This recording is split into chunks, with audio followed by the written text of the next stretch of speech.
ಎರಡು category parents ಬರ್ತಾರೆ. ಒಂದು ಕ್ಯಾಟಗರಿ ಏನು ಅಂದ್ರೆ ತಮ್ಮ ಮಕ್ಕಳಿಗೆ ನೀನ್ ಮಾಡಿದ್ದೆಲ್ಲ ಸರಿ ಎಲ್ಲ ಮಾಡು. ಒಂದು ಕ್ಯಾಟಗರಿ ಬರುತ್ತೆ ನೀ ಏನೇ ಮಾಡಿದ್ರು ತಪ್ಪು, ನೀನು 100 99 ತಗೊಂಡ್ಬಂದ್ರು ಇನ್ನೊಂದ್ ಮಾರ್ಕ್ಸ್ ಎಲ್ಲೋಯ್ತು ಅಂತ ಕೇಳಿದ್ರು. ಅದೇ ಇನ್ನೊಂದು ಕ್ಯಾಟಗರಿ 100 ನೀವು 36 ತಗೊಂಡ್ಬಂದ್ರು ಆ 36 ಬಂತಲ್ಲ ಸೂಪರ್ ಮಚ ಅಂತ ಹೇಳೋರು. ಇದರಲ್ಲಿ ಗೋಲ್ ಡ್ರಿವನ್ ಲೀಡರ್ಸ್ ಅಂತ ಇರ್ತಾರೆ, ಮತ್ತೆ ಟಾಸ್ಕ್ ಡ್ರಿವನ್ ಲೀಡರ್ಸ್ ಅಂತ ಇರ್ತಾರೆ. ಹೌದು. ಈ ಗೋಲ್ ಡ್ರಿವನ್ ಲೀಡರ್ಸ್ ಗೆ ಟಾಸ್ಕ್ ಡ್ರಿವನ್ ಲೀಡರ್ಸ್ ನಾವೇನ್ ಮಾಡ್ಬೇಕು, ಯಾವಾಗ್ಲೂ ಗೋಲ್ಸ್ ಕೊಡ್ಬೇಕು ಮತ್ತೆ ಟಾರ್ಗೆಟ್ಸ್ ಕೊಡ್ಬೇಕು.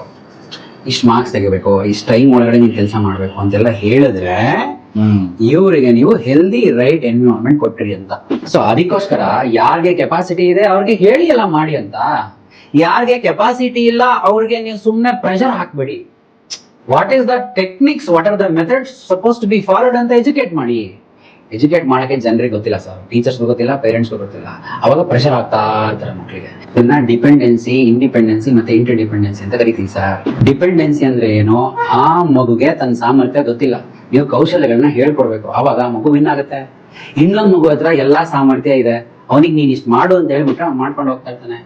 ಇನ್ನ ಇಂಟರ್ ಡಿಪೆಂಡೆನ್ಸಿ, ಅಪ್ಪಂದು ಫ್ರೀಕ್ವೆನ್ಸಿ ಮ್ಯಾಚ್ ಆಯ್ತು, ಅಪ್ಪಂದು ಅಮ್ಮಂದು ಸೇಮ್ ನೇಚರು, ನಂದು ಸೇಮ್ ನೇಚರು. ಅವ್ರಿಗೆ ಏನ್ ಸಪೋರ್ಟ್ ಬೇಕು ನಾನ್ ಮಾಡಿದ್ರೆ, ನನಗೇನ್ ಸಪೋರ್ಟ್ ಬೇಕು ಅವ್ರು ಮಾಡಿದ್ರು. ಅಂದ್ರೆ ಸಪೋರ್ಟ್ ಇನ್ ದ ಸೆನ್ಸ್ ನನಗೆ ಹೆಂಗ್ ಬೇಕಂಗ್ ವಾತಾವರಣ ಕೊಟ್ರು ಅಂತ.